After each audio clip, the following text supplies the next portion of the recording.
Good evening, everyone. Welcome to Necro Thursday, and you're listening to the Necromaniacs Horror Podcast. How's it going, Mike? It is going well. Once again, listeners, you've got a Mike and Mike episode. And I will say right from the jump, this is you're going to be listening to the final episode of 2024 as we roll into the holiday season, right, Mike?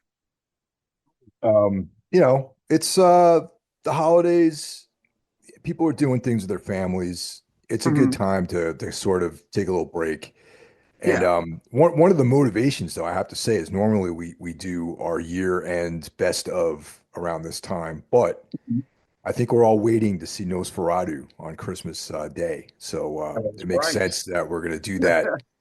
We're gonna do that rundown early January. So that'll be the first episode of January in the new year. So Exactly. so it's a good time to take a little break.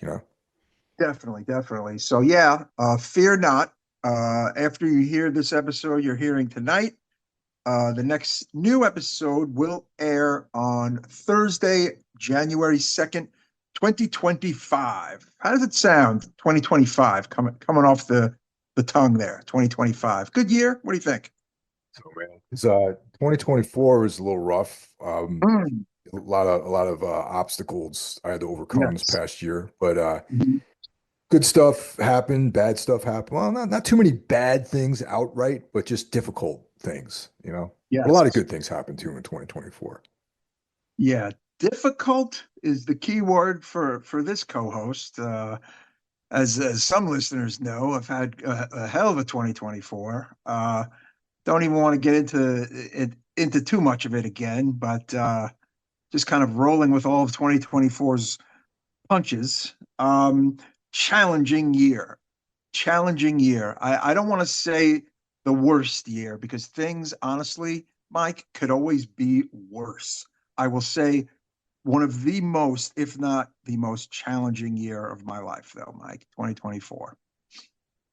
Yeah, it's been I have to say I'm looking forward to 2025. I got a lot of plans for this coming year, and I'm hoping to get them all done and out there. So, that Yeah. should be should be hopefully better than 2024.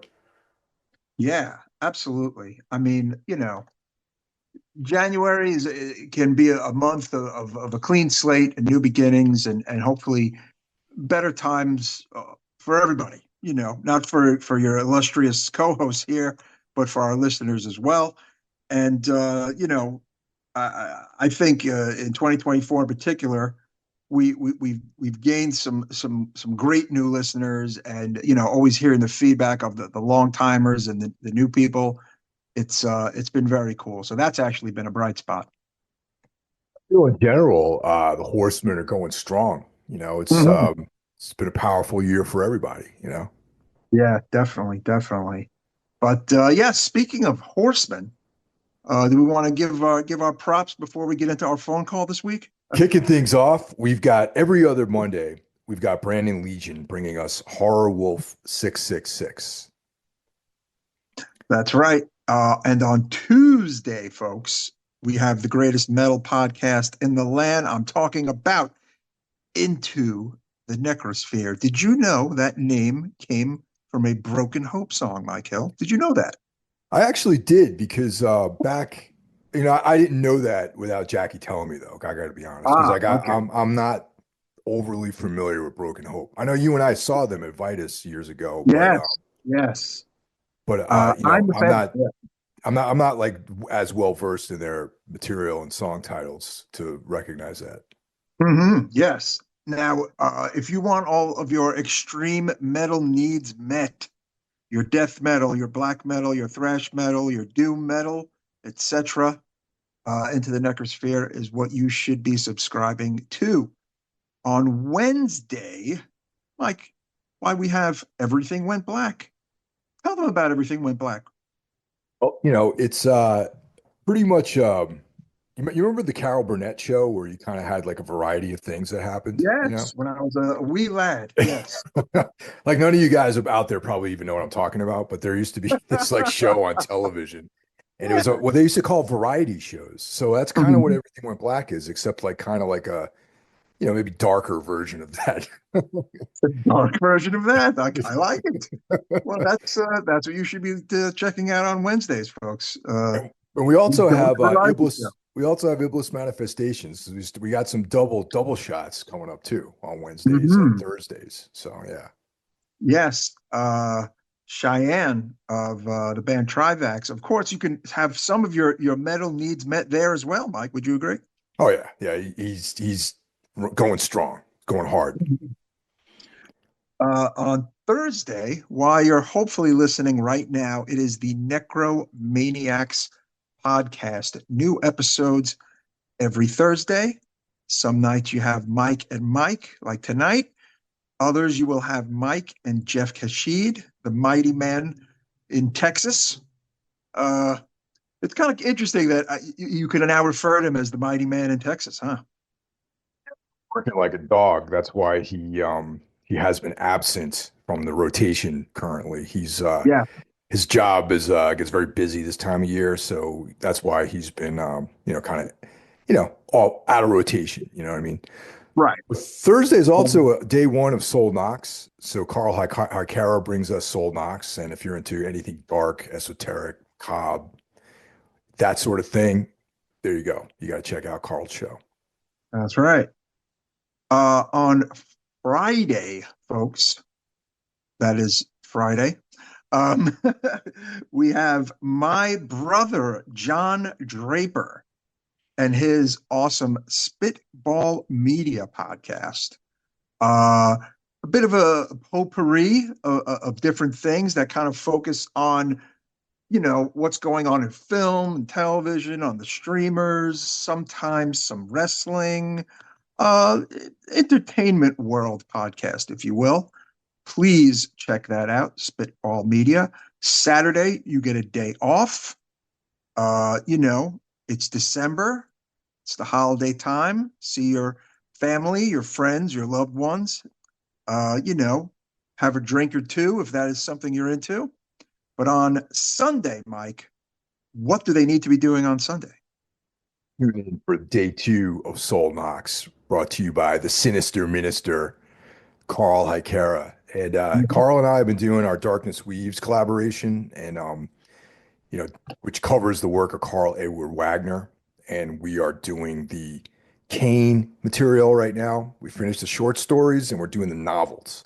So we're covering Bloodstone right now. And that's pretty much it, man. You got a real full schedule of great content every week. Excellent. And there you have it, folks. The horsemen of the podcasting apocalypse. Please subscribe to each and every one of these excellent podcasts. Um, Mike, let's get to our phone call, shall we?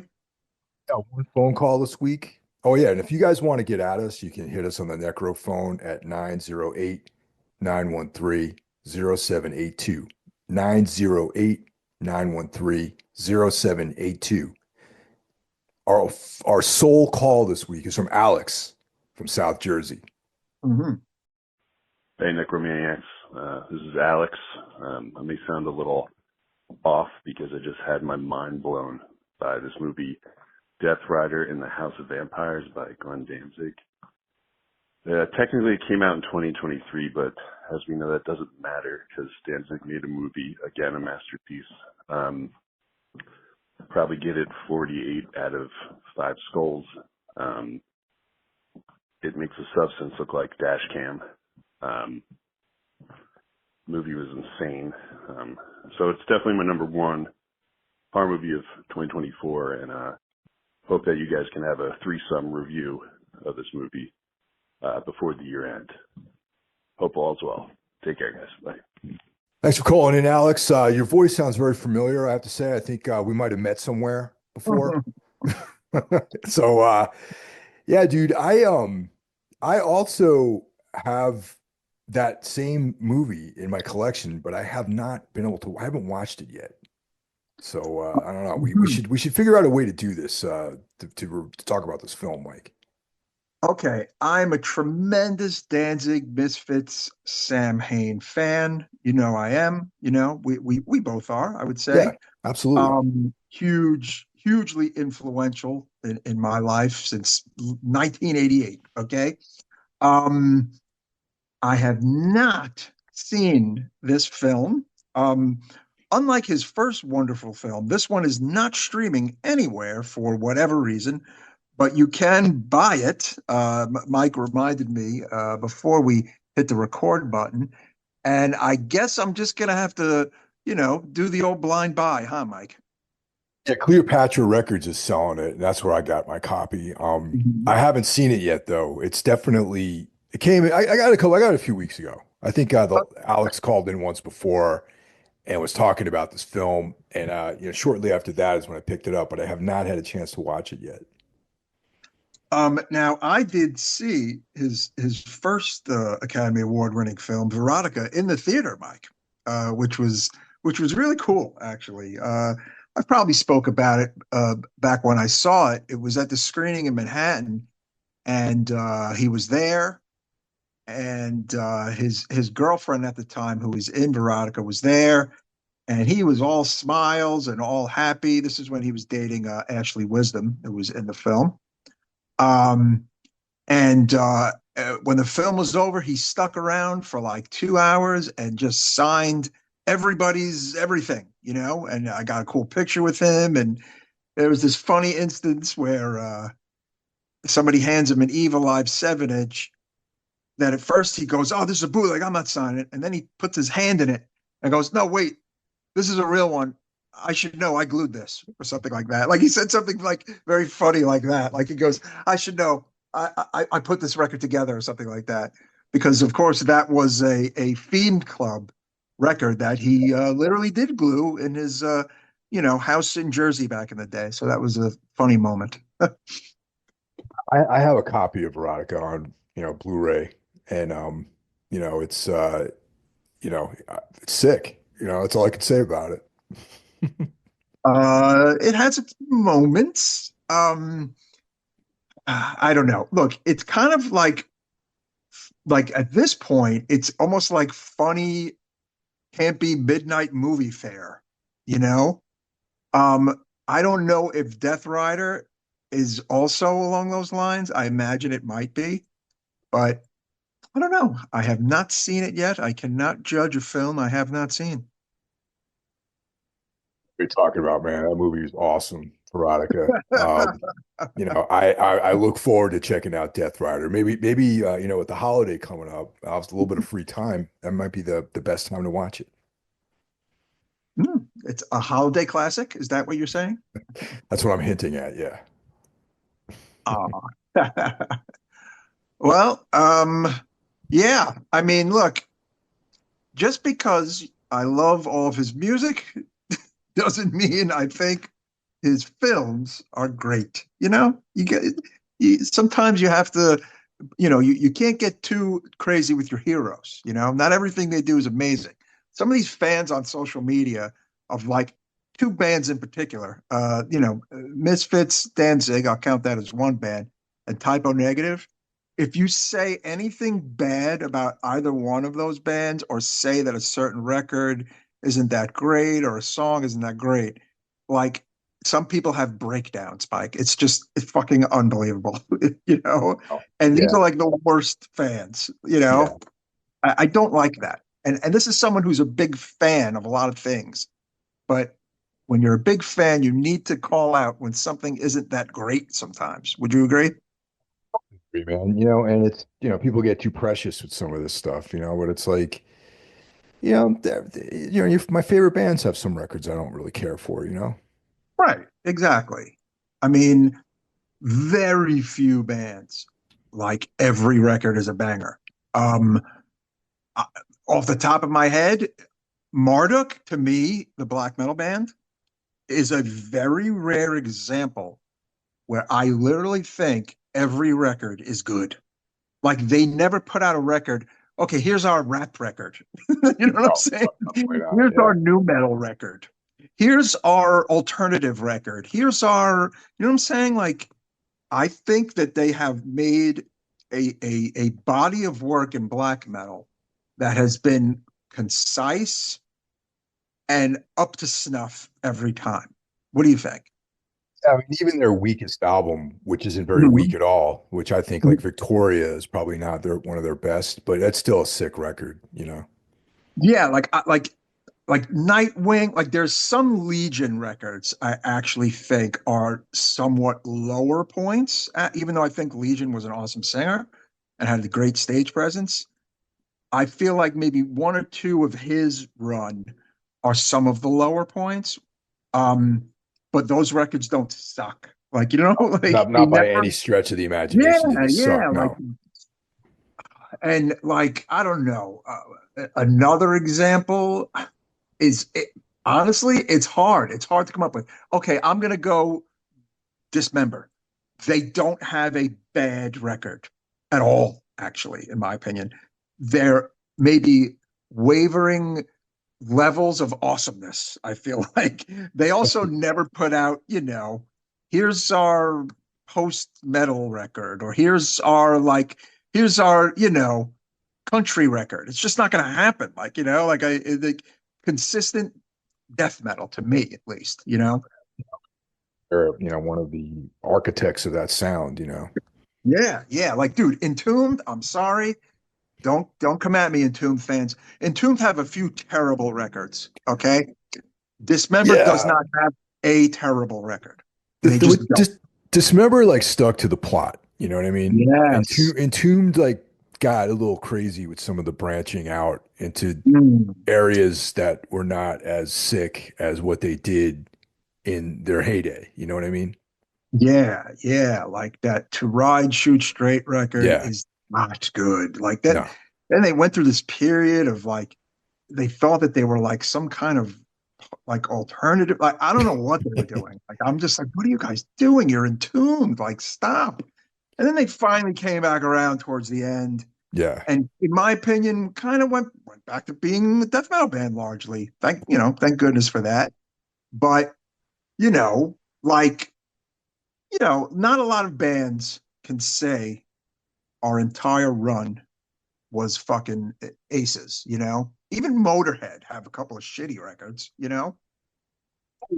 Obviously the classics with like Fast Eddie Clark and Phil Taylor are great. Then like the era with the two guitars in the beginning, like the Orgasmatron era is cool. But then like there's like a bunch of not just like underwhelming records. There was like a run of albums that it felt like there's a couple of good songs in those records. I'm not saying they're bad, but they're just a little forgettable. You know what I mean?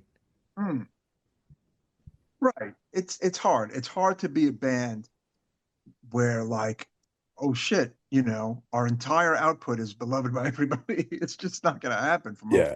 bands. No, and I think like bands like Motorhead, you know, are still they're like when they go on tour, they're not necessarily playing the new album. They're playing like the classics. You know what I mean? Yeah, like in the end, like I saw their last US run before Lemmy died, and it was largely what you wanted to hear, which was great. I Yeah. only saw Motorhead twice, and both times were in the 80s. It was like I saw them Wow. with the Mm, Cro-Mags, and I saw them. They came through like twice that year, and I want to say the second time they came through is with Exciter, maybe. that's awesome. Yeah, but that's it. And I didn't see him again ever. So, it Mm, was the Orgasmatron record they were touring on. So, very cool. I only saw them in the 2000s, so twice. Yeah. Can't remember the years. One was the final tour, and then one was a few years prior to that, actually. So yeah, and thus our musical interlude. What have you been checking out there on the TV film front? oh, actually, I've been trying to catch up on some of the stragglers of new films this year. So I watched Azrael recently, How was and that? um, it wasn't bad. It was not as maybe not as like great as some people made it out to be, but it was worth checking out. I found my mind wandering a little bit during it, and Mm, maybe it needs to be edited a little bit better, but it was pretty cool. I know Jeff really didn't like it, because he and I kind of talked about it a little bit, hmm and so I saw that recently. I rewatched Mandy because I was listening to a podcast called Rogues in the I always fuck this up. Rogues in the House. It's like a Mhm. sword and sorcery podcast, and they Oh, were wow. talking about Mandy. And I was like, they were talking about how Mandy's like a sword and sorcery story in like a modern time. Hmm. I'm like, oh, maybe I should watch it again. I watched it again with a different lens, and I was like, yeah, I could buy into that. And those are the two notable films. And then since I've been in a Robert E. Howard mood, I went back and well, actually, I never read the Solomon Kane short stories, and I have a collection that Del Rey put out of all the Solomon Kane stories. So I'm reading those right now, and those are great. Oh, very cool. On the reading front, I'm amassing this plethora of Richard Lehman paperbacks, horror writer. This is cool stuff. I have a funny feeling I'm going to be devouring this once the holiday season really kicks in.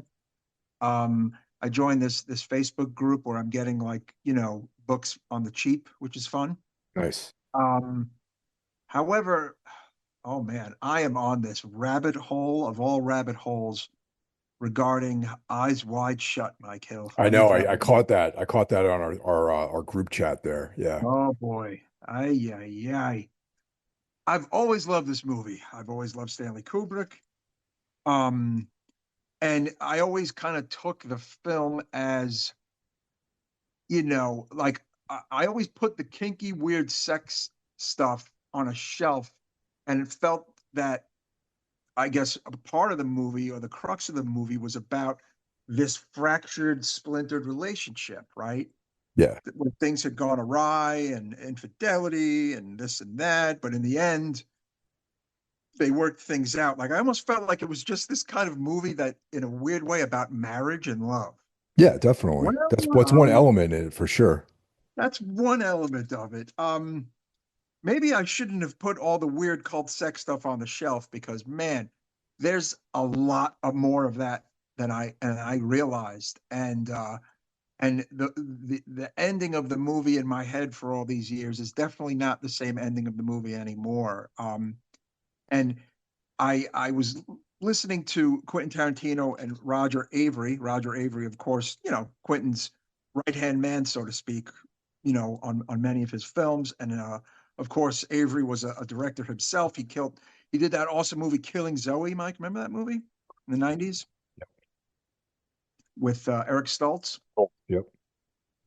Um, Now, Kubrick came up, of course, during the course of Quentin and Roger being on Joe Rogan's podcast, talking about movies and shit that they love.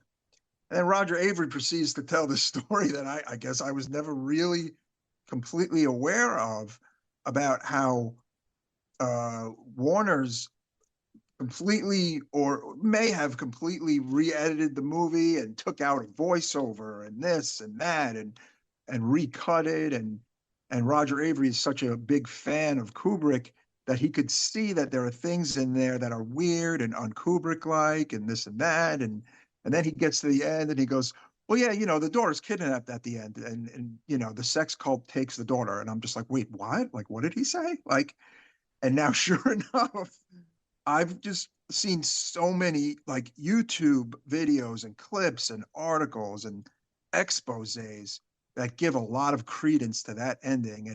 And now it's like I have not rewatched the movie from start to finish again, and now I'm going to. But based on all the things I've seen in YouTube and articles I've read, it's like I'm pretty much convinced of Roger Avery's theory there, Mike.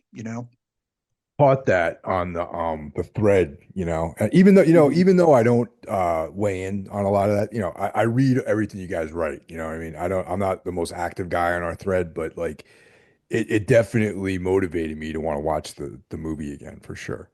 Yeah, yeah. And there are just some really like well studied YouTube clips, and some of them have been up for a while, and I'm just like, fuck, I never thought about it this way. Like I never, maybe I wasn't paying attention. Maybe my eyes. Were wide shut. And yeah, it is wild. And it just kind of makes me appreciate Kubrick even more. That if I mean, we'll never really know if he was really trying to say something or send a message about things or what. I mean, he died literally before the movie premiered, you know. Hmm. I always thought that was interesting in of itself, Yeah, I agree. I mean, Jeff and I did a whole episode on it, so you guys could listen to my like take on it. To me, Mhm. like that was before you guys had this big discussion about it, but I always, to me, it felt like just kind of like this pulpy, like weird tale, with like Mhm. in a more modern setting. Yes, and that's definitely a part of it. But man, just there's just like all the women have red hair, and there's I don't know, there's all these weird connections that literally would take up hours for me to talk about, and I don't want to do that. But Yeah. I'll just say that I've been occupying my time reading quite a bit about it and watching the plethora of material on YouTube about it, and a lot of it is the same in that it comes to that conclusion about the daughter in the ending. So very interesting. Yeah. Yeah, I look forward to watching it again with different perspective. So yeah, for Mm, sure. totally, man. Yeah. Yeah. So that brings us to this week's feature film, which is Speak No Evil, the new version of it, the Americanized version of this film.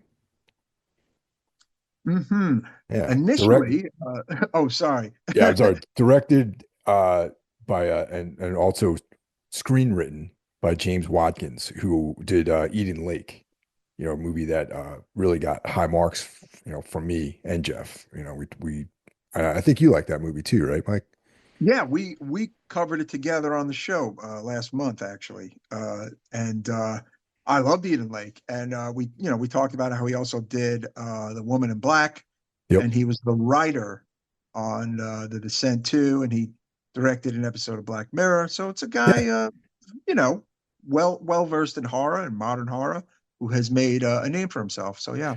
Now, before we get, I just want to say a couple things about that. Like initially, when I heard that they were going to remake this film, I call it bullshit. You know what I mean? Because it's a new Mhm. movie that came out just like a couple of years ago. And Right. the Christian and Mads Tafdrup Danish film was perfect. I thought it was great. It did not need to be remade. I thought that movie, if you want to see that, you should watch that, the original, sort of manifestation of this story. But Mhm. then when I heard that James Watkins was going to be doing this, I got stoked again. I got kind of excited because I was like, oh, maybe just based on his other work, I was like, okay, this could be cool. Like this could be a really cool. Maybe it doesn't even follow the same story. Maybe it's like sort of he takes the threads of the film, the original, and just weaves together a new movie, out of it. Like sometimes people take a filmmaker will take like license with the script and just really make his own thing out of it. Like, how like Werner Herzog did that with Bad Lieutenant or something, or how Werner Herzog did that with Nosferatu, where he kind of like created his own pastiche from the elements of the original. That's what I was hoping that James Watkins would do with this movie. Yeah, I mean, it's funny. The original was a movie that we sung the praises of, and it's funny we didn't get to it till 2023, I believe, early or Yeah, mid 2023, and we were like, "Oh crap, it's a 2022 movie," and we kind of missed it. that's right. And fuck, I was floored by this movie. I was like, Jesus, man. I mean, this movie, the original really went there, as they say, and that ending was just so fucking dark and fucked up and no happy ending whatsoever. You know what I'm saying? Very bleak. And And also the thing about the way that original was too is that it's like the characters, a lot of it had to do with their cultures, like the Mhm. Scandinavian culture and being polite and all that. And, at times being passive aggressive or passive in some ways and allowing something like that to happen as a result of being polite, in this sort of Northern European, Mhm. stoicism, I guess. And that's, a big element of the original, which it's very, very specific, I think, to culture and parts of the world. Yeah, the thing is, I feel like what the original was probably trying to say partially was that was speaking about the dangers of being ultra passive and Exactly. ultra beta, if you will.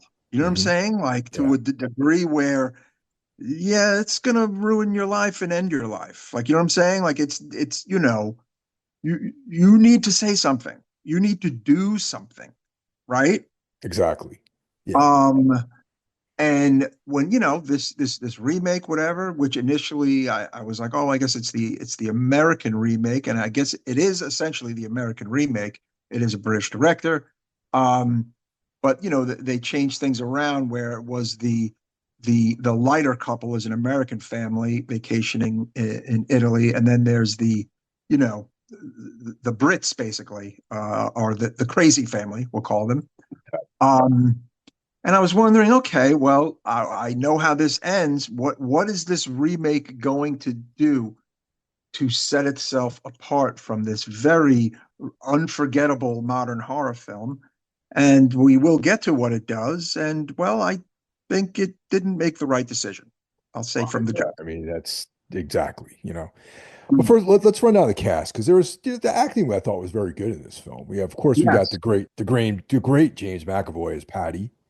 We've Mhm. got Mackenzie Davis as Louise Dalton. We have Scoot McNairy as Ben Dalton. Mm. Ainsling Franciosi as Kiara. Alex West Leffler as Agnes Dalton. Mhm. Dan Ho as Ant. And those are basically the main types. Well, I guess there's Chris Hitchin as Mike, who, he's part of the story there too. But that's a small cast. Yeah, and well, then there's one more character who was in one scene of the movie and not seen ever again, and that's Motaz Miles as Mujid. Um, yeah, we'll get to that too. I thought something was coming there, and that didn't come either, which was very strange. The Yeah. the brief babysitter that makes no appearance again, which was I don't know what that was all about, but That, yeah. that's that's kind of why I left him out of the lineup because I was just like he was like a completely useless character that did nothing. So I was Yeah, like, yeah. he doesn't get mentioned. But there was another guy involved in this film. But I mean, acting wise, it was great. I thought McAvoy is a good actor, man. I like seeing him in movies. Is he British? I probably should have looked that up before we Let's started. see. He is Scottish. He's Okay, good. Scottish. Yeah, Yeah, McAvoy. All right, yeah. Scotland, Glasgow, Scotland. Yep. All right, so he's a He guy is from over awesome. there, from that part of the Yeah. world. Okay. Hmm. He's great. Honestly, things are better because he's in them. I'll even go as far as that. Like he makes movies, you know, watchable. He's great on screen. He's a great natural actor. He can play an American. He can play a Scots. He can play a Brit. He's a fucking real deal actor, and I like him. And he is good in this movie, Mike. I'll say that. He's good in this movie. I mean, like, as good of an actor as he is, and he does do a great job, there's not a lot of demands placed on the character, really. I mean, he plays one note basically through the whole movie, the over Yeah, the he's top guy, crazy heavy. He's the real crazy heavy. head. Yep. Yeah. Hmm. So, but, so I guess the two couples, we got Patty and Kiara. They're like these like sort of freewheeling uh Brits, kind of like, and they have a son, Ant. Allegedly, they have a son, Ant, who they say has like some sort of medical condition where he doesn't have a tongue, so he can't speak. Hence the title of the film. And then we have the couple of Ben, Louise, and Agnes, the Dalton family, and they're these Americans who are vacationing in Italy, but they're living in the UK somewhere. But they don't seem to have any kind of game plan of what they're going to be doing. You know what I mean? Like Ben's not really working. It's kind of unclear like what their direction is. And Mm. we learned that there's some marital strife going on between Ben and his wife. Yes. Apparently she cheated on him. And he is going through that. And also he is currently jobless. So there's some problems in the home, Mike. Yeah. I think that that element of it was like really funny actually about how he discovers her infidelity was like she was like sexting with some guy and the guy sent like a dick pic to her or something like that. Yeah. Very modern, wouldn't you say? Definitely very modern. And you know, personally, he should have pieced her out right then and there, but hey, they're married and have a kid and they have a nice house. So there you go, you know? That's definitely grounds for for breaking up a relationship, I think. There's really Yeah. no excuse for something like that, to be honest. No. Pack it up, pack it in, as the song from the 90s said. That's right. But yeah, so it also kind of sets up their dynamic. He is just,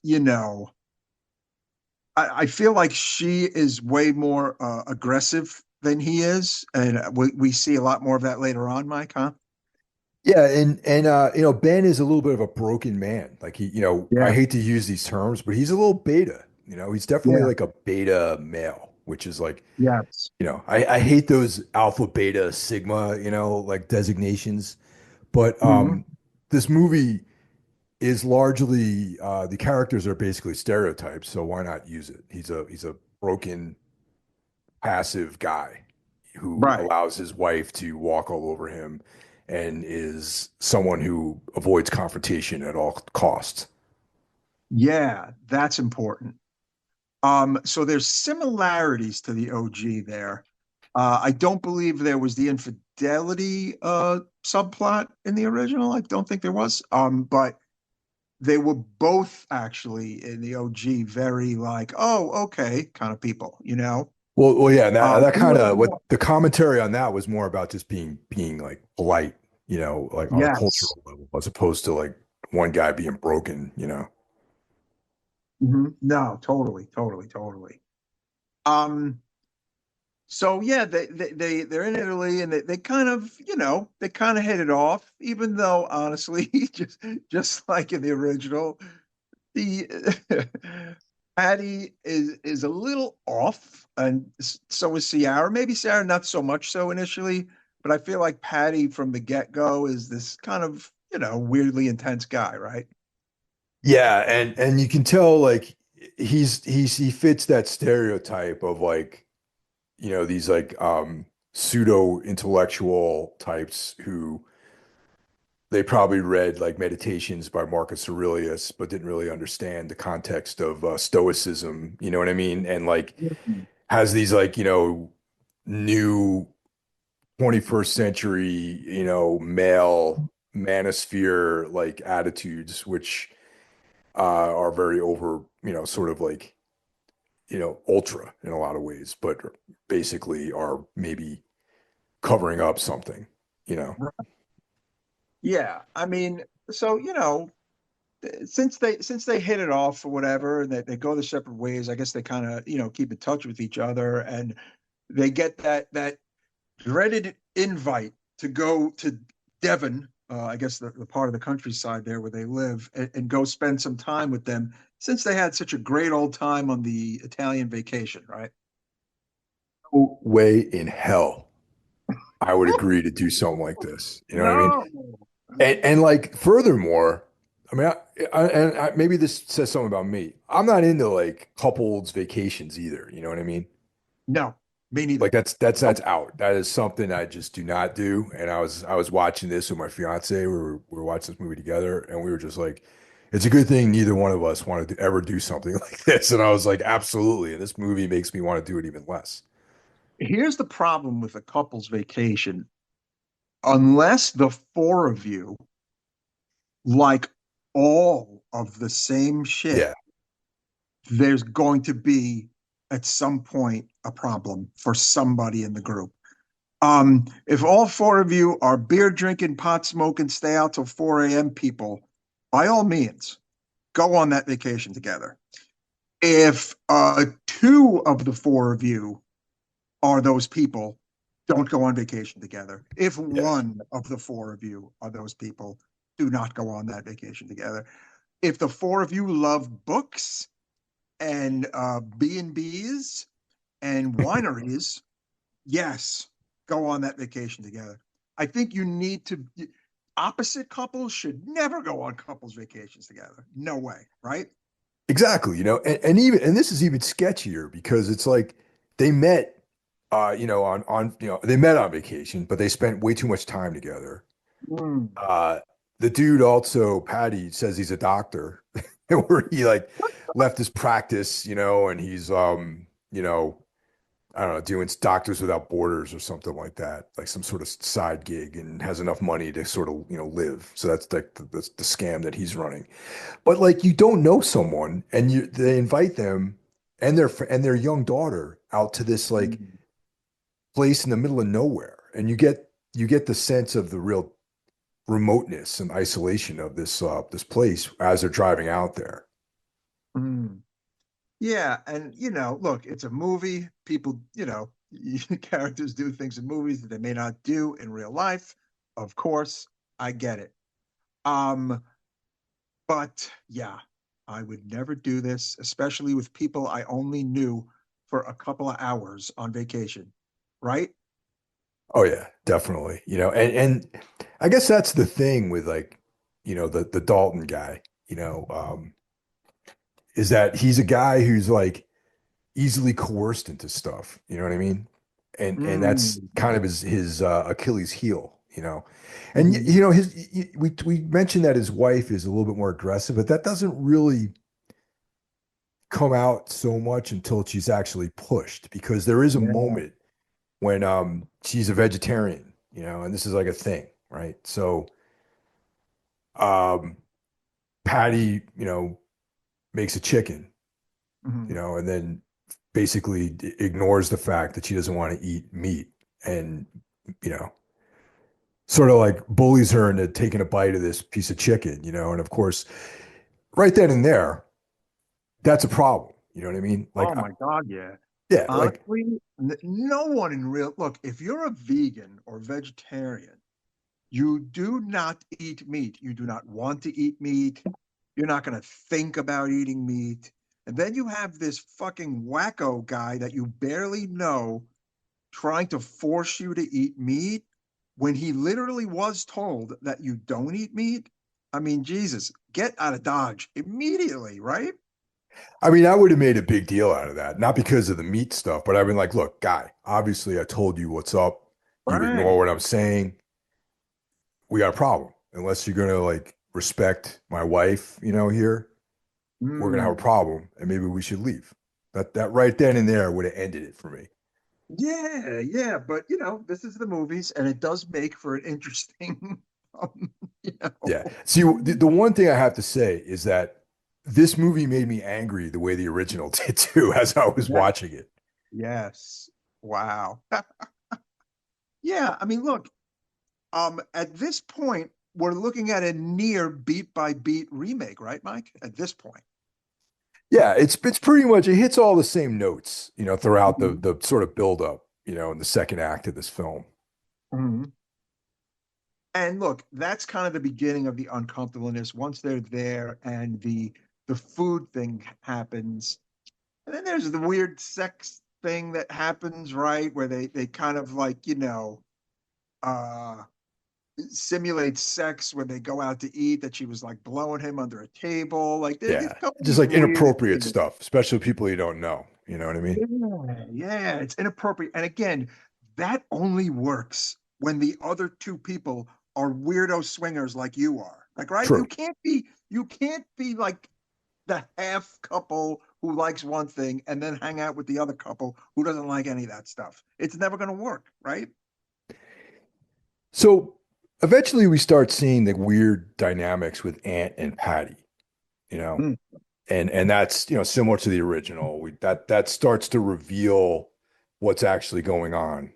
And and he's actually trying to get the attention of them to show them that, hey, there's something really dark going on here, and you guys are actually in danger. Mm, yes. Also, early-ish on, um, the daughter has trouble sleeping apparently. Agnes, and as the mom is kind of looking for her in the middle of the night in the house, she goes into Patty and Ciara's bedroom to find that their daughter is in bed with them sleeping. Yeah, Now, in the original, weren't they naked in the original? yes, yes, yes, dude. First of all, she just like grabbed her daughter and just walked out of the room. Not only am I waking up my daughter and getting her out of the room, I am turning on the lights and Oh yeah, causing the fucking ruckus from hell in that instance. Okay. yeah. So Well, again, the yeah, passivity, the, you know, I'm not going to do anything. This is just like it's built like it's near absurd at this point, and it's not even at the tip of the iceberg. yeah. I mean, I would have assumed the worst, Mhm. and like there would have been problems. I'm just gonna leave it at. So Yeah, yeah, at that point they that's try to leave. Yeah, yeah. yeah. They try to leave, and of course, similar to the original, there's a Hoppy, Mhm. the rabbit, you know, the daughter's favorite stuffed animal, Mhm. which coincidentally, I left Hoppy behind. Yeah, so they have to go back, and of course, Patty and Ciara are awake at this point, and you know, they apologize, and then they do a little ghost, what's the word, gaslighting a bit, Sliding, and yeah. Well, accuse gaslighting for a good measure, yeah, yes, you're judging us, and we didn't do anything, and blah blah blah, and and of course the Daltons decide to stay because they're the dopey Americans who are don't want to cause any stir, right, Mike? I wouldn't even have came back, man. I would have been like, well, No, like, sorry. You'll get over it. You'll in a couple of years, you'll won't even you'll laugh about this whole thing. We're just going home. like I'm sorry if I'm even Ben. I mean, that might just you know whip me into okay, we're getting the fuck out of here. I'm sorry about your stuffed animal. We have to leave this place now. You know, tough shit. Like really. Dude, I would have just assumed the worst, man. Like she was like abused or something like that. Like something really sketchy and dark happened. I would never have given them the benefit of the doubt or any second chances or any of that kind of stuff. Mm. At this point, Patty's behavior is kind of getting weirder and weirder with Ant. Ant steals a set of keys from Patty and brings Agnes with him down to this shed that's kind of like in the backyard or whatever. And sure enough, inside the shed is tons and tons of luggage and personal Jeez. items, Yeah. photographs and stuff, and watches and things, and this and that. And since Ant can't talk because he doesn't have a tongue, he uses this photo album to reveal to Agnes that Patty and Ciara are not what they seem, and that they lure families with children only to kill them and take their belongings. And he basically shows her a picture, and Agnes is smart enough to put together that we're going to be one of these families. Where next? You know what I'm saying, right? Thought and powerful because Mm. it's like you're in this crash course, with this like dark destiny, and like the realization that this is like you're in danger. That's when if you didn't know the story, if this is like the only version of the film that you've ever seen, Mm. that's when you would realize what's going on. You know what I mean? Like if Yeah. you went into this movie without knowing the Danish original, Mhm. you would be like maybe not assuming that Ant is not his son, that he's just abusing him. But then you're like, oh, geez, this is actually, you guys are all in danger. Who knows what's going to happen to the daughter, Agnes, and I want to say something. Yeah, like it's funny you said if you've never seen the original. honestly, if you've never seen the original and don't know about the original and you're watching this movie, you're probably really liking this movie, Yeah, Mike.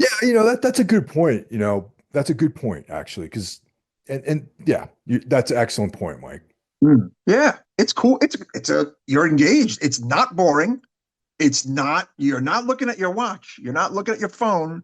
You're not texting your pal, especially once this particular reveal is there about the fact that they do this all the time and that Ant is not their child and that, yeah, they're bad people. You know what I'm saying? That they're terrible people. And now your family is next. It's like, oh shit. Worth noting, this was a film with a budget of 15 million, and to my shock, Mike, this movie made 77 million dollars. Like, I didn't know it did that well. Actually, because it sort of came and went, really, it seems to me. Hmm. But yeah, I guess people maybe they read about it, because I know Mhm. some people are like can't read subtitles, you know. Right, I mean, right. hell, like 20% of our the population in the United States has a sixth grade, reading level. So maybe that's part of it, why people needed to Well, have. that number, that 77 mil is the worldwide number. The budget was 15 mil in America alone. It did about 37 mil in US, Canada, Okay. and then another 39.8 mil in other territories. That's not that bad at all, actually. I mean, it's not great, don't get me wrong. And the movie kind of did come and go in America, but that says to me that the people who maybe, feasted their eyes on it, a lot of them might not have been, privy to the Euro original. No? Because I mean, the original didn't really make a big splash in the States unless you were actually a horror fan, because it was on Yeah. Shudder. You know what I mean? And that Shutter, exactly. Only Yeah, like the real horror people. Like it wasn't, the new Scream or a Saw exactly. or a fucking right. Like it wasn't one of those at all. Or underground-ish, right? I'll say Yeah. underground-ish, At right? least in the States, and Mhm. but the people that I know that saw it, everyone loved the original here, that saw Yeah. it Oh, actually. So yeah. yeah. Um, so, again, if you're seeing this and you don't know about the original and you're at this point of the film, you're like, this is a fucking pretty cool movie. I like this movie. So, um, I at this point, like, Agnes, who I guess is like a 13-year-old girl, she does something very smart, actually. Uh, she cuts herself and wipes the blood on her legs and, thigh area to make it look like she just got her first period so that she can get alone time with her mom. I thought that was an interesting moment. That was a good move, I thought too. Definitely. Yeah, yeah. So she gets to do that, and she tears her away from, this little picnic outside they're having with the crazy family. And they're in the bathroom, and she shows her pictures of all the photos and like all the families and all the shit. And mom is like, holy fuck, we gotta get out of here. Like, you know what I'm saying? Like, she she's had enough at this point, unlike her husband, Ben, Louise is finally like, you know what? We're shutting this whole operation down. And then she goes back and she gets the husband and she's like, oh, you come with me, whatever, we're having a problem, period, yada, yada. And then they all kind of talk as a family and they try to figure out a plan to get the fuck out of Dodge, right? But of course, when they go to leave, Oh yeah. the tires slash, or there's a hole in there's a flat tire basically. So, Yeah. Yes. Patty steps up with all of its tools, and is like, Mhm. the alpha male, he's got the shop with all the correct equipment and everything to do what he's got to do and patch the tire. Mhm. And it's quite a game of cat and mouse at this point. Uh, they fix the tire, and you kind of you're like, okay, are they gonna get out of this? Like, what the fuck is gonna happen? And as they're finally kind of driving away, the daughter turns around only to see that they have just thrown Ant in a lake. When they get that, I was like, whoa, like that was kind of fucked up. Yeah. Now let me ask you a question. Man, Do you just keep driving or what? Or do you go back? okay, I gotta be honest, man. I'm driving. I'm sorry. Like Dude. we know they're nuts at this point. We I, know they're killers at this point. It has now been solidified that they're psychopath killers in the house. Okay. I'm sorry if I have a family and my own child, they come first. Yes, I'm still driving. Are you still driving? I think so too, Mike, for that Yeah. reason, because it's like at that stage, hey, you know, sorry, Aunt, but my family comes first. You know what I mean? It's like a survival thing. Mm, We're in danger, and if I'm going to protect my family, that's the number one priority. And yes. I got to be honest about that. I know that might be disappointing to some people, but I'm like, fuck it, we're out, man. But, this is a horror film and they fucking turn back around, which was uh not a good idea. Um also, Patty is now wielding a gun at this point and threatens to shoot everybody. They manage to get everybody down in that cellar or whatever barn area again, and they get their bank information from them and their passwords, and about to prepare them to be. They're about to prepare Ben and Louise to be killed, and they're about to cut out the tongue of Agnes because Agnes is about to be their next quote unquote child, right? Yeah. But a struggle ensues, and Patty is injured, and the Daltons flee with Aunt into the house. I feel like there's kind of a lot of these moments where things get foiled, and I will say this, man, Ben gets no props in this movie. Louise is doing all the fighting, all the foiling, all the saving, right, man? Yeah, he's just kind of cowering, and he's like inconsequential. And yeah, I mean, to the end, he's just not even in the game, man. No, he's not. So now they're in the house, and it's one of those kind of standoff things. And Mike emerges, the man whose name we mentioned earlier on. Mike owned the restaurant that the four of them went to, where they did the simulated oral sex under the table. Mike, it looks like a guy, all tatted up and doesn't look like the typical restaurant owner. And of course, he has his, life of crime on the side where he works with, Patty and Ciara to procure victims and do some of these dastardly deeds. Actually, Uh, real and quick that, about Mike. He looks like the restaurant owner of a dude that owns a restaurant in Greenpoint, Brooklyn, circa uh, 2007. okay. See, all right. So he has a little bit of restaurant cred. Is that what you're saying? A little bit at Yeah, least? bearded guy with like tattoos, like Hmm. that, like Franklin Avenue, Greenpoint, 2007. Right. And who also has a band that played Vitus a bunch of times. He kind of has that Exactly. look as well. Yes, that's Yeah. totally, a man of many jobs, a jack of all trades. Yes, Exactly. let's look at it that way. Um, there's that one other character, Mujid, who actually was the babysitter when the two couples went to that restaurant to have a night out for the adults. Now, Mujid looks like a shady dude himself. However, nothing shady happened while he was watching the kids. And folks, he is never seen again. He is not mentioned again. Yeah. He is not with Mike when Mike comes with the gun to, help out with the killing, which I totally thought he was going to. Didn't you? Yeah, or at least something really sketchy with the kids was going to happen. You know what I mean? Like, you know, something.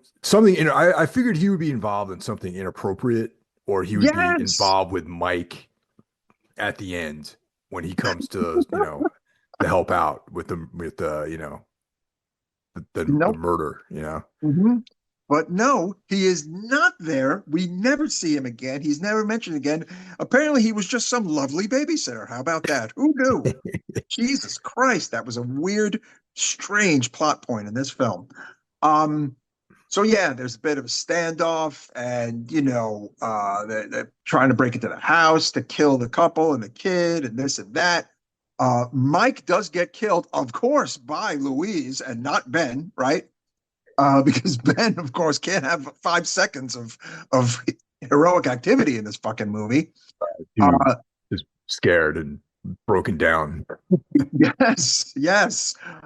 Even Ciara, who comes in, again to try to kill everybody and cause all sorts of problems, she gets killed as a result of, uh, Louise herself during that moment out the window. Like I thought for sure maybe Ben would kill her. No, Nope, not at all.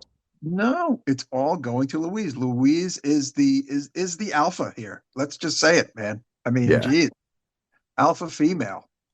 Um, so yeah, unfortunately, a lot of the baddies, meet their fate. However, the head baddie, James McAvoy, is kind of the last one standing.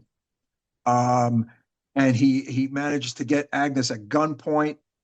However, little Agnes, the little daughter, shoves a needle into his neck that was filled with ketamine that was meant earlier on in the film when they first kind of kidnapped the family. Uh, and he kind of, hits the floor. And at this point, Mike, it has taken quite a drastic turn from the OG, right? But yeah, it's a different film at the end. The ending, and that's where I was like, like I like the original, the very European ending of the original. This is like the American happy ending, because except for the very final part of it, Mm, where it's like, okay, there there's considering having just leaving him there, the yes. adults. Mhm. However, Ant crushes his skull with a rock or Mm, brick rather. And yeah. yeah, and that's you know, where he puts the end, it puts the exclamation point on the life of Patty. However, then this is actually pretty hard. I thought like Patty, he says to him before he gets his head bashed in, "That's my boy." Yes. A little tough love there. Yeah. Yeah, you know, and Now, yeah, I gotta that be like, I'm shocked at this point. As the viewer, I'm shocked because I was waiting. I was kind of waiting for that OG, I need to take a shower and go into therapy ending. Weren't you? yeah, I was too, because like that's all I remember. I mean, not all I remember, but that's if you were to ask me about the original, I'd be like, yeah, the ending. The ending is that's what I remember about the movie. That's the most memorable thing, just the darkness of the ending of Mhm. that film. It kind of makes the movie, really, you know? Mhm. And Um, the mild occult vibes of the original, yes, yes, yep, that that's are right. absent here. Would you say Totally they're quite absent here? no occult and No. a happy ending. I mean, except for Ant, who's like traumatized for life, but Hmm. but Now, we were about to we were gonna let him drown anyway. So yeah, we would keep driving, man. Keep yeah, driving. Sorry, Aunt. You have no tongue. You're crazy. I can't do this. I can't do this. Um, Now, again, Ant has saved the day. He has killed Patty. They take Ant, they take Agnes, they get in the car and they drive away, and they all have these kind of shocked looks on their faces. And Agnes hands the stuffed bunny to Ant, and the movie is over. Honestly, I was not expecting this ending. I was bracing myself for again that kind of beat by beat that most of the movie did have. Um, but you know what though? I mean, look, you can't. I mean, what it would be completely pointless to have a beat by beat remake. You have to change it. I just feel like this change was way too American, Americanized, and yeah, happy and like maybe too clean, even though it wasn't clean. It was horrific in its own right. I felt like it was safe. What about you, Mike? exactly how I felt. I mean, I thought the original film was powerful. It had an incredibly downbeat ending, Mm, and that made the whole film. Like that's what I remember of the original. And this one, I thought, like I said, initially I was like, ah, why are you even bothering to do this, to make this film again? Then I got excited because I found out that Watkins was directing it, and I was Yeah. assuming that he was going to do like this movie to be remade in spirit, not necessarily beat for beat. But Hmm. then what actually we ended up getting was like a a beat for beat remake, except for the powerful parts. And that was like cleaned up and made, you know, palatable for an American audience. And that's when, for me, the movie just like kind of tanked at that point. Yeah. Again, I'm going to stress, if you have not seen the original, and I bet some of our listeners have not, and you just watch this, it's pretty good horror movie, pretty good movie actually. Yeah, and Um, that's yeah, I agree. and I get why changes were made, um, but I think it was a little neat. Maybe too many people were alive at the end for this one. Like to have mom, dad, and the daughter all live, I think was a bit too happy here. Yeah, Maybe I agree I with think that. you know who else should have died, Mike? The father. Oh yeah, Don't you think he should have yeah. died? They should have took him out like that. Yeah. He would have been easy, easy money to take him out. Definitely. Oh, for fuck's sake, have him die trying to take out Patty, right? I mean, God, like this movie, it did something that, like, it reduced this American dad to real, like, shitty level and weak level. And I'm really questioning that, Mike. No? Yeah, well, yes. And then the other thing is no one really like, all right, like in another type of film, only the bad guys died in this movie. Yes. All the Hmm. good guys, quote unquote, good guys made it. Yep. In like any other type of slasher or horror film, some of the quote unquote good guys would go. Someone would get Mm. killed, you know. Everyone makes it at the end. Okay. Yeah, of course, there's like the laughably inconsequential father, which is a little heavy-handed, I thought, to make him that shot, you know what I mean, as a man. Mhm. So, Yeah.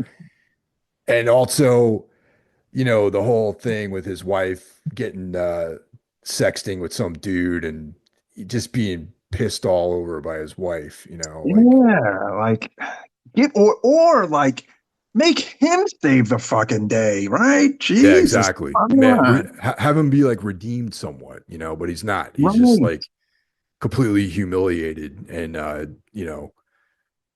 and yeah, it's just really grim ending for him, even though he lived. Mm. Yeah, like mom comes off like, a superhero practically.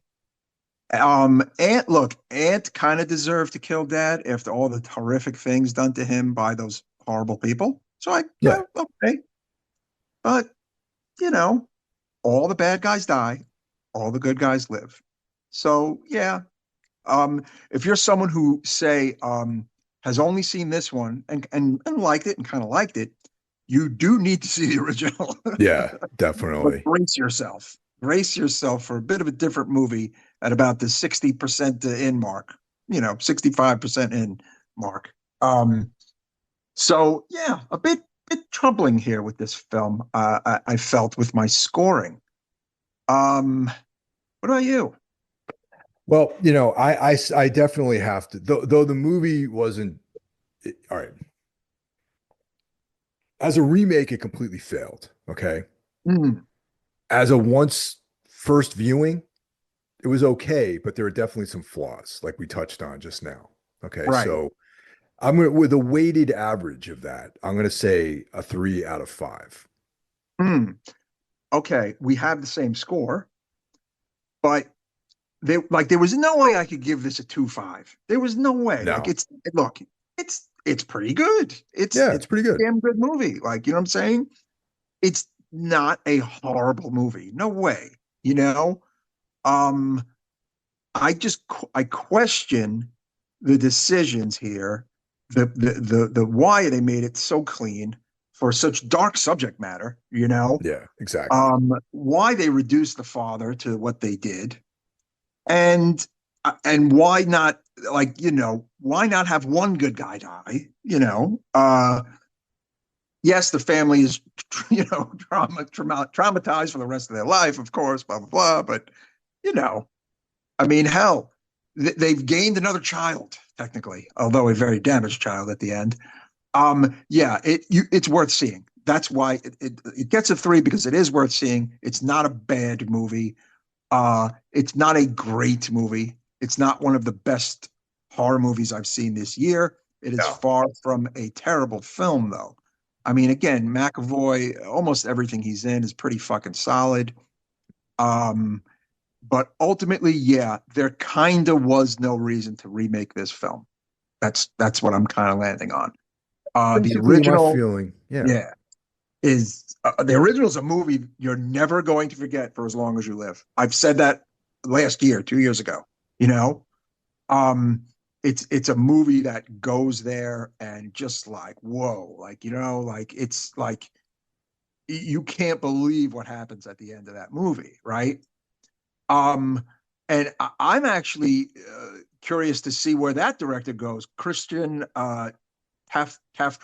You know, um, if he does more horror shit, I'm down. You know what I'm saying?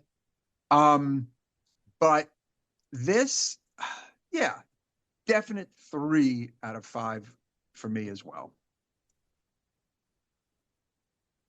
Yeah.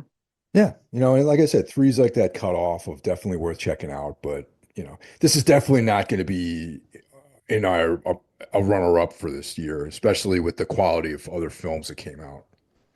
Yeah, absolutely. I mean, it turned out to be a rather stacked year. As an aside, I caught the new Beetlejuice film, Mike. Did Oh you yeah, did it's you great. Yeah, I saw the movie theater. It was awesome. I I liked it. I didn't love it. I liked it. I think that there was 6 different plot points, and there maybe should have been 3 plot points, but I liked it. I feel like they crammed a lot into it. I had fun watching that movie. It was one of our date nights. We went out to the cool theater and Mhm. we had dinner beforehand. It was a nice night. I liked seeing Winona Ryder on screen again with Michael Keaton. I actually thought it needed more of that, maybe a little more with the kid and just them. Like, you know what I'm saying? Like, I felt like it was a movie that was like, let's put this and this and this and this into this movie, and it needed a little less, but it was not a bad movie. Yeah. I had fun. I liked it. Yeah. Um, and I also been watching the new DC animated horror superhero thing. What the hell is it called? Creature Commandos. You catch Oh, I that? want to check that. Yeah, I mean I definitely want to see that for sure. Yeah. It's good. It's fun. Yeah, I think you will dig that. The choice of music gets a little annoying. It's this like gypsy rock music. It kind of makes me insane, but Huh. it's a good show. Like maybe you'll get what I mean when you watch it. The Yeah, I'm music definitely gets gonna watch very it because annoying. it's Yes. definitely something I want to see. Definitely. Yeah, I'm excited about new DC content. So the Superman poster looks cool. That trailer drops I think tomorrow or something like that. I'm very excited for the trailer, and you know, you know me. I like the DC stuff. Well, there you have it, guys. Everyone have a great holiday and Yes. a happy new year, and we'll see Mhm. you guys or speak to you guys next year. Take care. Yes, we will. Remember, folks, we will be back on Thursday, January the 9th. And until then, have a great holiday and be well. Take care, guys. Talk to you soon and have a happy holiday. Merry Christmas and all that.